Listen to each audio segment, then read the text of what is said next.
Hi guys, welcome back to my YouTube channel that is Swapna's Tutorial. So ನೀವೇನ ನನ್ನ ಚಾನೆಲ್ಗೆ subscribe ಆಗಿಲ್ಲ ಅಂದರೆ ಪ್ಲೀಸ್ ಸಬ್ಸ್ಕ್ರೈಬ್ ಆಗಿ ವಿಡಿಯೋಸ್ನ ಲೈಕ್ ಮಾಡಿ ಶೇರ್ ಮಾಡಿ ಹಾಗೆ ಕಮೆಂಟ್ ಮಾಡಿ. ಸೊ ಇವತ್ತು ನಾನು ಸೆಕೆಂಡ್ ಸೆಮ್ BComನ ಅಡ್ವಾನ್ಸ್ ಫಿನಾನ್ಷಿಯಲ್ ಅಕೌಂಟಿಂಗ್ ಅನ್ನೋ ಒಂದು ಸಬ್ಜೆಕ್ಟ್ನ ಎಕ್ಸ್ಪ್ಲೈನ್ ಮಾಡ್ತಿದ್ದೀನಿ. ಸೊ ಇದರಲ್ಲಿ ಪಾರ್ಟ್ 2ನ ಎಕ್ಸ್ಪ್ಲೈನ್ ಮಾಡ್ತಿದ್ದೀನಿ. ಆಲ್ರೆಡಿ ಪಾರ್ಟ್ 1ನ ನಾನು ವಿಡಿಯೋನ ಆಲ್ರೆಡಿ ಅಪ್ಲೋಡ್ ಮಾಡಿದ್ದೀನಿ. ಸೊ ಯಾರೆಲ್ಲ ಆ ವಿಡಿಯೋಸ್ನ ನೋಡಿಲ್ವೋ ಒಂದ್ಸತಿ ಆ ವಿಡಿಯೋನ ನೋಡ್ಕೊಂಡು ಬಂದು ಈ ಒಂದು ವಿಡಿಯೋ ನೋಡಿ, ಬಿಕಾಸ್ ನಿಮಗೆ ಕಂಟಿನ್ಯೂಷನ್ ಅನ್ನೋದು ಪ್ರಾಪರಾಗಿ ಸಿಗುತ್ತೆ ಅನ್ನೋ ಒಂದು ರೀಸನಿಂದ. ಸೊ ನಾನು ಪ್ರೀವಿಯಸ್ ವಿಡಿಯೋದಲ್ಲೂ ಕೂಡ ನಾನು ಚಾಪ್ಟರ್ 1 ಪಾರ್ಟ್ 1ನ ಎಕ್ಸ್ಪ್ಲೈನ್ ಮಾಡಿದೆ. ಸೊ ಈ ಒಂದು ವಿಡಿಯೋದಲ್ಲಿ ಚಾಪ್ಟರ್ 1 ಪಾರ್ಟ್ 2ನ ಎಕ್ಸ್ಪ್ಲೈನ್ ಮಾಡ್ತಿದ್ದೀನಿ. ಸೊ ಪ್ರೀವಿಯಸ್ ವಿಡಿಯೋದಲ್ಲಿ ನಾನು ಕಂಪ್ಲೀಟ್ ಥಿಯರಿನ ಎಕ್ಸ್ಪ್ಲೈನ್ ಮಾಡಿದೆ. ಸೊ ಈ ಒಂದು ವಿಡಿಯೋದಿಂದ ನಾನು ಪ್ರಾಕ್ಟಿಕಲ್ಸ್ನ ಸ್ಟಾರ್ಟ್ ಮಾಡ್ತಾ ಹೋಗ್ತೀನಿ. ಈಗ ನಿಮಗೆ ಪ್ರಾಕ್ಟಿಕಲ್ಸ್ ಡೈರೆಕ್ಟಾಗಿ ನಾನು ಪ್ರಾಬ್ಲಮ್ನ ಸ್ಟಾರ್ಟ್ ಮಾಡಿದ್ರೆ ಏನಾಗುತ್ತೆ ಅಂದರೆ ನಿಮಗೆ ಪ್ರಾಪರಾಗಿ ಅರ್ಥ ಆಗಲ್ಲ. ಸೊ ಅದಕ್ಕೆ ಫಸ್ಟ್ ಫಾರ್ಮ್ಯಾಟಿಂದ ನಾನು ಸ್ಟಾರ್ಟ್ ಮಾಡ್ತೀನಿ. ಬಿಕಾಸ್ ಫಾರ್ಮ್ಯಾಟ್ ನೀವು ತಿಳ್ಕೊಂಡ್ರಿ ಅಂದರೆ ನಿಮಗೆ ಪ್ರಾಬ್ಲಮ್ನ ಸಾಲ್ವ್ ಮಾಡೋದಕ್ಕೆ ಅಥವಾ ಪ್ರಾಬ್ಲಮ್ಗೆ ಸೊಲ್ಯೂಷನ್ನ ಫೈಂಡ್ ಔಟ್ ಮಾಡೋದು ತುಂಬ ಈಸಿ ಆಗುತ್ತೆ. ಸೊ ಇವಾಗ ನಾವು ಚಾಪ್ಟರ್ 1 ಬಂದುಬಿಟ್ಟು accounting for limited liability partnership ಅಂತ ಹೇಳಿ. ಸೊ ಇದರಲ್ಲಿ ನಾವು P&L ಅಕೌಂಟ್ ಅಂದರೆ ಪ್ರಾಫಿಟ್ ಆ್ಯಂಡ್ ಲಾಸ್ ಅಕೌಂಟ್ನ ಒಂದು ಫಾರ್ಮ್ಯಾಟ್ನ ನಾವು ನೋಡೋಣ, ಓಕೆನಾ. ಸೊ ಯಾವ ರೀತಿ ಇರುತ್ತೆ ಈ ಒಂದು profit and loss account format ಅಂದರೆ ಫಸ್ಟ್ ನಾವು ಈ ರೀತಿ ಮೆನ್ಷನ್ ಮಾಡಬೇಕಾಗುತ್ತೆ. ನೀವು ಯಾವುದೇ ಒಂದು ಪ್ರಾಬ್ಲಮ್ನ ಸಾಲ್ವ್ ಮಾಡೋದಕ್ಕಿಂತ ಮುಂಚೆ ನೀವು ಹೆಡ್ಡಿಂಗ್ ಕಂಪಲ್ಸರಿ ಹಾಕಿರಲೇಬೇಕು. ಒಬ್ಬರೊಬ್ರು ಏನು ಮಾಡ್ತಾರೆ ಅಂದರೆ ಈ ಹೆಡ್ಡಿಂಗ್ ಹಾಕಲ್ಲ, ಸ್ಟಾರ್ಟಿಂಗಲ್ಲೇ ನೀವು ಪರ್ಟಿಕ್ಯುಲರ್ಸ್ ರುಪೀಸ್ ಅಂತ ಹೇಳಿ ಸ್ಟಾರ್ಟ್ ಮಾಡ್ತಾ ಹೋಗ್ತೀರಾ. ಸೊ ಅವಾಗ ಏನಾಗುತ್ತೆ ಅಂದರೆ ನಿಮ್ಗೆ ಹೆಡ್ಡಿಂಗಿರುವಂಥ ಒಂದು ಮಾರ್ಕ್ಸ್ ಏನಿರುತ್ತಲ್ಲ ಆ ಮಾರ್ಕ್ಸು ಡಿಡಕ್ಟ್ ಆಗುತ್ತೆ. ಸೊ ನೀವು ಅದಕ್ಕೇ ಫಸ್ಟ್ ಈ ಒಂದು ಹೆಡ್ಡಿಂಗ್ನ ಹಾಕಿಬಿಟ್ಟು ಯಾವ ಅಕೌಂಟ್ನ ನೀವು ಪ್ರಿಪೇರ್ ಮಾಡ್ತಿದ್ದೀರಾ ಅಂತ ಹೇಳಿ ಫಸ್ಟ್ ಹೆಡ್ಡಿಂಗ್ನ ಮೆನ್ಷನ್ ಮಾಡಿ ಅದಾದಮೇಲೆ ನೀವು ಪ್ರಾಬ್ಲಮ್ ಅನ್ನೋದನ್ನ ಸ್ಟಾರ್ಟ್ ಮಾಡ್ತಾ ಹೋಗಿ, ಓಕೆನಾ. ಸೊ ನೋಡಿ, name of limited liability partnership ಇದು ಕ್ವಶನಲ್ಲೇ ಕೊಟ್ಟಿರ್ತಾರೆ, ಓಕೆನಾ. ಈಗ ಎಕ್ಸಾಂಪಲ್ ಸ್ವಪ್ನ ಲಿಮಿಟೆಡ್ ಲಯಬಿಲಿಟಿ ಪಾರ್ಟ್ನರ್ಶಿಪ್ ಆ ಥರ ಏನಾದ್ರು ಒಂದು ಕೊಟ್ಟಿರ್ತಾರೆ ಕ್ವಶನಲ್ಲೇ. ಸೊ ಆ ರೀತಿ ನೀವು ಕ್ವಶನಲ್ಲಿ ಏನಿರುತ್ತೋ ಅದನ್ನು ನೀವು ಬರಿಬೇಕಾಗುತ್ತೆ. Next P&L account for the year ending ಅಂದರೆ ಅಲ್ಲ ಮೆನ್ಷನ್ ಮಾಡಿರ್ತಾರೆ for the year ended March 31, 2023 ಅಥವಾ 2024 ಅಂತ ಹೇಳಿ ಯಾವ ಇಯರ್ ಎಂಡಿಂಗ್ನ ಅವ್ರು ಕೊಟ್ಟಿರ್ತಾರಲ್ಲ ಆ ಇಯರ್ ಎಂಡಿಂಗ್ನ ನೀವು ಇಲ್ಲಿ ಮೆನ್ಷನ್ ಮಾಡಬೇಕಾಗುತ್ತೆ, ಓಕೆನಾ. ಸೊ ಇದು ಸ್ಟಾರ್ಟಿಂಗ್ ನೀವು ಬರಿಬೇಕಾಗಿರುವಂಥ ಒಂದು ಕೆಲಸ. ಇವತ್ತು ನಾವು P&L ಅಕೌಂಟ್ ಅಂದರೆ ಪ್ರಾಫಿಟ್ ಆ್ಯಂಡ್ ಲಾಸ್ ಅಕೌಂಟ್ನ ಒಂದು ಫಾರ್ಮ್ಯಾಟ್ನ ಮಾತ್ರ ತಿಳ್ಕೊಳ್ಳೋಣ, ಓಕೆನಾ. ಸೊ ನೋಡಿ, ಈ ಒಂದು ಫಾರ್ಮ್ಯಾಟಲ್ಲಿ ನಿಮಗೆ 4 ಕಾಲಮ್ಸ್ ಬರುತ್ತೆ. First particulars, note number, current year, previous year, in rupees, ಎರಡೂ ಇನ್ ರುಪೀಸ್ ಆಗಿ ನೀವು ಬರಿಬೇಕು. ಸೊ ಇಲ್ಲಿ ನಿಮಗೆ ಪ್ರೀವಿಯಸ್ ಇಯರ್ ಅವಶ್ಯಕತೆ ಏನು ಅಷ್ಟಿಲ್ಲ. Current year situation, previous year ಕ್ವಶನಲ್ಲಿ ಕೊಟ್ಟಿದ್ರೆ ಮಾತ್ರ ನೀವು ತಗೊಳ್ತೀರಾ ಅಷ್ಟೇ. ಯೂಶಲಿ ನಿಮಗಿರುವಂಥ ಒಂದು problems almost current year basis ಮೇಲೆ, ಓಕೆನಾ. ಸೊ ಈ ನೋಟ್ ನಂಬರ್ ಹಾಕಿದ್ರೆ ಹಾಕ್ಬೋದು, ಇಲ್ಲ ಅಂದರೆ ಏನು ಇಶ್ಯೂ ಇಲ್ಲ, ಓಕೆನಾ. ಸೊ ನೋಡಿ, ಪರ್ಟಿಕ್ಯುಲರ್ಸಲ್ಲಿ ಫಸ್ಟ್ ಹೆಡ್ಡಿಂಗ್ ಏನು ಅಂದರೆ revenue from operation. So revenue ಅಂದರೆ ಏನು? ಇನ್ಕಮ್, ಓಕೆನಾ. ಕಂಪನಿ ಒಂದು P&L ಅಕೌಂಟ್ ಏನು ಕ್ವಶನ್ ಕೊಟ್ಟಿರ್ತಾರಲ್ಲ ಆ ಕ್ವಶನಲ್ಲಿರುವಂಥ ಪ್ರತಿಯೊಂದು ಇನ್ಕಮು ಕೂಡ ನೀವು ಆ್ಯಡ್ ಮಾಡ್ತೀರಾ, ಓಕೆನಾ. ಸೊ ಫಸ್ಟ್ ಈ ಹೆಡ್ಡಿಂಗ್ ಹಾಕ್ತೀರಾ, ಆ್ಯಡ್ ಅದರ್ ಇನ್ಕಮ್, ಏನೇನೆಲ್ಲ ಇನ್ಕಮ್ ಇರುತ್ತೋ ಆ ಇನ್ಕಮ್ ಕಂಪ್ಲೀಟಾಗಿ ಲಿಸ್ಟ್ ಮಾಡ್ತೀರಾ, ಓಕೆನಾ. ಇನ್ಕಮ್ ಬರೆದ ಮೇಲೆ ಅಷ್ಟು ಇನ್ಕಮ್ನ ನೀವು ಆ್ಯಡ್ ಮಾಡಿದ್ರೆ ಟೋಟಲ್ ಇನ್ಕಮ್ ಸಿಗುತ್ತೆ, ಅದು ಎ, ಓಕೆನಾ. A B ಅಂತ ಹೇಳಿ ನಾವು ಡಿವೈಡ್ ಮಾಡಿದ್ದೀವಿ. ಇನ್ಕಮ್ನ A ಅಂತ ಟ್ರೀಟ್ ಮಾಡ್ತೀವಿ, ಎಕ್ಸ್ಪೆನ್ಸಸ್ನ B ಅಂತ ಹೇಳಿ ಟ್ರೀಟ್ ಮಾಡ್ತೀವಿ, ಓಕೆನಾ.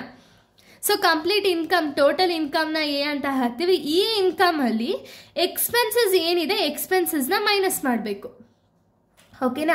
ಸೊ ಕಂಪ್ಲೀಟಾಗಿ ಎಕ್ಸ್ಪೆನ್ಸಸ್, ಇವಾಗ ಸ್ಯಾಲ್ರಿ ಆಗಿರ್ಬೋದು, ರೆಂಟ್ ಆಗಿರ್ಬೋದು, ಮಿಸೆಲೇನಿಯಸ್ ಎಕ್ಸ್ಪೆನ್ಸಸ್ ಆಗಿರ್ಬೋದು, ಸ್ಟೇಷನರಿ ಆಗಿರ್ಬೋದು, ಅಥವಾ ಎಂಪ್ಲಾಯಿ ಬೆನಿಫಿಟ್ ಎಕ್ಸ್ಪೆನ್ಸಸ್ ಆಗಿರ್ಬೋದು, ಕಂಪ್ಲೀಟ್ ಎಕ್ಸ್ಪೆನ್ಸಸ್ ಏನೇನಿರುತ್ತೆ ನೋಡಿ ಕ್ವಶನಲ್ಲಿ ಆ ಕಂಪ್ಲೀಟ್ ಎಕ್ಸ್ಪೆನ್ಸಸ್ನ ಫುಲ್ಲು ನೀವು ಇನ್ಕಮಿಂದ ಮೈನಸ್ ಮಾಡಬೇಕು, ಓಕೆನಾ. ಫಸ್ಟ್ ನೀವು ಬರೀ ಎಕ್ಸ್ಪೆನ್ಸಸ್ನ ನೋಟ್ ಡೌನ್ ಮಾಡ್ಕೊಳ್ಳಿ. ನೋಡಿ, ಈ ಥರ ಎಕ್ಸ್ಪೆನ್ಸಸ್ ಏನೇನಿದೆ, example cost of goods sold. So ಇನ್ನೊಂದು ಏನು ಅಂದರೆ ನಿಮಗೆ ಈ ರೀತಿನೇ ಬರೀಬೇಕಾಗುತ್ತೆ, ಓಕೆನಾ. ಅಕಸ್ಮಾತ್ ನನಗೆ ಮರ್ತೋಯ್ತು, ಈ ಫಾರ್ಮ್ಯಾಟ್ ನನಗೆ ಮರ್ತೋಯ್ತು, first cost of goods sold ಬರಬೇಕಿತ್ತು, ಎಂಪ್ಲಾಯಿ ಬೆನಿಫಿಟ್ ಎಕ್ಸ್ಪೆನ್ಸಸ್ ಬರಬೇಕಿತ್ತು, ಇದು ಮರ್ತೋಯ್ತು, ನಾನು ಉಲ್ಟಾ ಬರಿಬೋದಾ ಅಂದರೆ ಉಲ್ಟಾ ಬರಿಬೋದು. ಅಕಸ್ಮಾತ್ ನನಗೆ ಕಂಪ್ಲೀಟಾಗಿ ಮರ್ತೋಯ್ತು, ಬರೀ ಎಕ್ಸ್ಪೆನ್ಸಸ್ ಏನಿದೆ ಅದನ್ನೇ ನೋಟ್ ಡೌನ್ ಮಾಡ್ತೀನಿ ಅಂದರೆ ಏನು ಇಶ್ಯೂ ಇಲ್ಲ, ಓಕೆನಾ. ಕಂಪ್ಲೀಟಾಗಿ ಇವಾಗ ಎಂಪ್ಲಾಯಿ ಬೆನಿಫಿಟ್ ಎಕ್ಸ್ಪೆನ್ಸಸ್ ಅಂದರೆ ಇದರ ಅಂಡರ್ ಸ್ಯಾಲ್ರಿ ಬರುತ್ತೆ. ಸ್ಯಾಲ್ರಿ ನಿಮಗೆ ಇದು ಯಾವ ಅಂಡರ್ ಬರುತ್ತೆ ಅಂದರೆ ನಿಮಗೆ ಗೊತ್ತಿರಲ್ಲ ಅಂದ್ಕೊಳ್ಳಿ. ಅವಾಗ ಏನು ಮಾಡಿ ಅಂದರೆ ಸ್ಯಾಲ್ರಿ, ಅದರ್ ಎಕ್ಸ್ಪೆನ್ಸಸಲ್ಲಿ ರೆಂಟು ಅಥವಾ ಡಿಪ್ರಿಸಿಯೇಷನ್ ಇತ್ತು ಅಂದರೆ ಡಿಪ್ರಿಸಿಯೇಷನ್, ನಿಮ್ಗೆ ಆರ್ಡರ್ ವೈಸೇ ಬೇಕು ಅಂತ ಅಕಸ್ಮಾತ್ ಮರ್ತೋಯ್ತು ಅಂದರೆ ಈ ರೀತಿನೂ ಬರೀರಿ, ಏನು ಇಶ್ಯೂಗಲ್ಲ. ಓಕೆನಾ. ಸೊ ಎಲ್ಲ ಎಕ್ಸ್ಪೆನ್ಸಸ್ಸು ಒಂದು ಕಡೆ ನೋಟ್ ಡೌನ್ ಮಾಡ್ಕೊಳ್ತೀರಾ, ಟೋಟಲ್ ಎಕ್ಸ್ಪೆನ್ಸಸ್ ಬಿ ಅಂತ ಹೇಳಿ ಬರೀತೀರಾ. ಓಕೆನಾ. ಈಗ ಥರ್ಡ್ ಸ್ಟೆಪ್ಪಲ್ಲಿ ನೀವೇನು ಮಾಡಬೇಕು ಅಂದರೆ profit before extraordinary items, partner remuneration and taxes A minus B. ಓಕೆನಾ. ಅಂದರೆ ಟೋಟಲ್ ಇನ್ಕಮ್ ಏನಿದೆ, ಟೋಟಲ್ ಇನ್ಕಮ್ ಅಂದರೆ ಎ ಅಂತ ಹೇಳಿ ಅಲ್ವಾ ನಾವು ಟ್ರೀಟ್ ಮಾಡಿರೋದು, ಎ ಇಂದ ಟೋಟಲ್ ಎಕ್ಸ್ಪೆನ್ಸಸ್ನ ನೀವು ಮೈನಸ್ ಮಾಡಬೇಕು. ಓಕೆನಾ. ಇವಾಗ ಎಕ್ಸಾಂಪಲು ಎ ಆನ್ಸರ್ ಬಂದುಬಿಟ್ಟು 1 lakh ಬಂದಿರುತ್ತೆ, ಬಿ ಆನ್ಸರ್ ಬಂದುಬಿಟ್ಟು 50,000 ಬಂದಿರುತ್ತೆ. ಈಗ 1 lakhಲ್ಲಿ ನಾವು 50,000ನ ಮೈನಸ್ ಮಾಡಿದ್ರೆ ಥರ್ಡ್ ಆನ್ಸರ್ ಏನು ಬರುತ್ತೆ ನಮಗೆ, ಎ ಮೈನಸ್ ಬಿ 50,000 rupees ಬರುತ್ತೆ. ಅದನ್ನೇ ಇಲ್ಲಿ ಹಾಕ್ಕೊಳ್ತೀರಾ. ಓಕೆನಾ. ಇದಾದಮೇಲೆ ನಮಗೇನಾದ್ರು ಎಕ್ಸ್ಟ್ರಾರ್ಡಿನರಿ ಟೈಮ್ಸಲ್ಲಿ ಏನಾದ್ರು ಎಕ್ಸ್ಪೆನ್ಸಸ್ನ ಕೊಟ್ಟಿದ್ರೆ ಅದನ್ನು ಬರೀತೀರಾ, ಅದನ್ನು ಮೈನಸ್ ಮಾಡ್ಕೊಳ್ತೀರಾ. ಮೈನಸ್ ಮಾಡಿದ್ರೆ ನಿಮಗೆ profit before partners remuneration and taxes ಸಿಗುತ್ತೆ. ಓಕೆನಾ. ಇದರಿಂದ ನಿಮಗೆ ಪಾರ್ಟ್ನರ್ಸ್ ಸ್ಯಾಲ್ರಿ ಆಗಿರ್ಬೋದು ಅಥವಾ ಪಾರ್ಟ್ನರ್ಸ್ ಕಮಿಷನ್ ಆಗಿರ್ಬೋದು ಕ್ವಶನಲ್ಲಿ ಇದ್ದರೆ ಮಾತ್ರ ತಗೊಳ್ತೀರಾ. ಇವಾಗ ನಿಮ್ಗೊಂದು ಡೌಟ್ ಬರುತ್ತೆ, ಏನು ಅಂದರೆ ನಿಮ್ಗೆ ಆಲ್ರೆಡಿ ಸ್ಯಾಲ್ರಿ ಕೊಟ್ಟಿರ್ತಾರೆ, ಕಮಿಷನ್ ಕೊಟ್ಟಿರ್ತಾರೆ, ಸೊ ಇದೆಲ್ಲ ನಿಮಗೆ ಸಪ್ರೇಟಾಗಿ ಕೊಟ್ಟಿರ್ತಾರೆ. ಬಟ್ ಕ್ವಶನಲ್ಲಿ ಏನಾದರೂ ಪಾರ್ಟ್ನರ್ಸ್ ಸ್ಯಾಲ್ರಿ ಅಂತಲೇ ಇರ್ಬೋದು ಅಥವಾ ಪಾರ್ಟ್ನರ್ಸ್ ಕಮಿಷನ್ ಅಂತಲೇ ಇರ್ಬೋದು. ಸೊ ಇವೆರಡೂ ಏನಾದ್ರು ಕೊಟ್ಟಿದ್ರು ಅಂದರೆ ಅವಾಗ ನೀವು ಲಾಸ್ಟಲ್ಲಿ ಮೈನಸ್ ಮಾಡ್ತೀರಾ. ಓಕೆನಾ. ಈ ಮೈನಸ್ ಮಾಡಿದ್ಮೇಲೆ ನಿಮ್ಗೆ ಏನು ಆನ್ಸರ್ ಸಿಗುತ್ತಲ್ಲ ಅದನ್ನು ನೀವು ಏನಂತ ಕರಿತೀರಾ ಅಂದರೆ, ಓಕೆನಾ, ಅದನ್ನು ನೀವು ಬೇಕಾದ್ರೆ ಇಲ್ಲಿ ಸಪ್ರೇಟಾಗಿ ಬರ್ಕೊಳ್ಳಿ.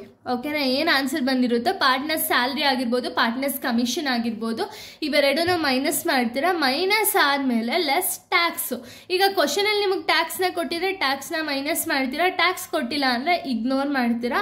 ಸೊ ಟ್ಯಾಕ್ಸ್ ಎಲ್ಲ ಫೈನಲ್ ಆಗಿ ಮೈನಸ್ ಮಾಡಿದ್ಮೇಲೆ ನಿಮಗೆ ಗೊತ್ತಾಗುತ್ತೆ ಏನು ಅಂದರೆ profit or loss after the tax. Profit ಬಂದಿದೆಯಾ ಅಥವಾ ಲಾಸ್ ಬಂದಿದೆಯಾ ಅಂತ ಹೇಳಿ ನಿಮಗೆ ಫೈನಲ್ ಆಗಿ ಆನ್ಸರ್ ಅನ್ನೋದು ಸಿಗುತ್ತೆ. ಓಕೆನಾ. ಇಷ್ಟು ಕೂಡ ಒಂದು P&L ಅಕೌಂಟ್ನ ಒಂದು ಫಾರ್ಮ್ಯಾಟ್ ಆಗಿದೆ. ನೆಕ್ಸ್ಟ್ ವಿಡಿಯೋದಿಂದ ನಾನು 4 marks ಪ್ರಾಬ್ಲಮ್ಸ್ಗಳನ್ನ ಎಕ್ಸ್ಪ್ಲೇನ್ ಮಾಡ್ತಾ ಹೋಗ್ತೀನಿ. ಮೇ ಬಿ ಅದು 4 marksಗಾರು ಆಗಿರ್ಬೋದು, 5 marksಗಾರು ಆಗಿರ್ಬೋದು. ಸೊ ಆ ಒಂದು ಪ್ರಾಬ್ಲಮ್ಸ್ನ ನಾನು ಫಸ್ಟ್ ನಿಮಗೆ ಸ್ಕ್ರ್ಯಾಚಿಂದ ಹೇಳ್ಕೊಡ್ತಾ ಹೋಗ್ತೀನಿ. ಯಾಕೆ ಅಂದರೆ ನಿಮ್ಗೆ ಈಸಿ ಆಗುತ್ತೆ ಅಂತ ಹೇಳಿ. ಇವಾಗ ಬರೀ ನಾವು P&L ಅಕೌಂಟ್ ಬೇಸಿಸ್ ಮೇಲೆ ಪ್ರಾಬ್ಲಮ್ಸ್ನ ಸಾಲ್ವ್ ಮಾಡೋಣ, ಅದಾದಮೇಲೆ ಬ್ಯಾಲೆನ್ಸ್ ಶೀಟ್ ಪ್ರಾಬ್ಲಮ್ಸ್ನ ಸಾಲ್ವ್ ಮಾಡೋಣ.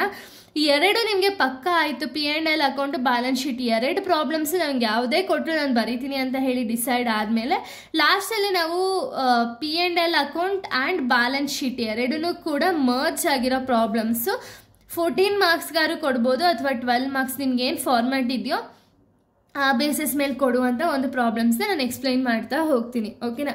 ಸೊ ಇಲ್ಲಿಗೆ ಒಂದು ಸೆಕೆಂಡ್ ಪಾರ್ಟ್ ಅನ್ನೋದು ಕಂಪ್ಲೀಟ್ ಆಗುತ್ತೆ. ಸೊ ನೆಕ್ಸ್ಟ್ ವಿಡಿಯೋದಲ್ಲಿ ನಾನು ಬೇರೆ ಒಂದು ಟಾಪಿಕ್ನ ಎಕ್ಸ್ಪ್ಲೈನ್ ಮಾಡ್ತೀನಿ. So thank you guys, thanks for watching.